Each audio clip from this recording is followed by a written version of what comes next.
حضرت الیاس علیہ السلام اللہ تعالیٰ کے برگزیدہ نبی تھے جو بنی اسرائیل کی طرف بھیجے گئے۔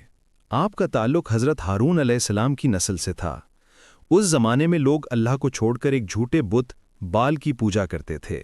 جس علاقے میں الیاس علیہ السلام کو بھیجا گیا وہاں کے لوگ بت پرستی کرتے تھے، اللہ کے احکامات بھول چکے تھے، گناہوں میں ڈوبے ہوئے تھے، اللہ کے نبیوں کی بات نہیں مانتے تھے۔ حضرت الیاس علیہ السلام نے انہیں بہت سمجھایا، صرف اللہ کی عبادت کرو، وہی رزق دیتا ہے، وہی زندگی اور موت دیتا ہے، مگر انہوں نے انکار کیا اور کہا ہم تو اپنے باپ دادا کے بتوں کو نہیں چھوڑیں گے، ہم تو اپنے باپ دادا کے طریقے پر چلیں گے۔ قوم نے جب مسلسل نافرمانی کی تو اللہ نے بارش روک دی، زمین سوکھ گئی، فصلیں تباہ ہو گئیں، لوگوں میں بھوک پھیل گئی، پھر بھی وہ ماننے کو تیار نہ ہوئے۔ آپ نے سالوں تک صبر و حکمت کے ساتھ قوم کو دعوت دی۔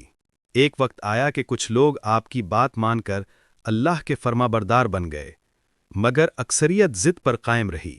کچھ نافرمان لوگوں نے آپ کے خلاف سازش کی اور آپ کو تکلیف دینے کی کوشش کی۔ اللہ نے آپ کی حفاظت فرمائی اور انہیں ظالموں سے بچا لیا۔ حضرت الیاس علیہ السلام کے بعد اللہ نے حضرت الیسا علیہ السلام کو نبی بنایا۔ دونوں کا آپس میں قریبی تعلق تھا اور الیسا علیہ السلام نے ان کی مدد سے دین سیکھا۔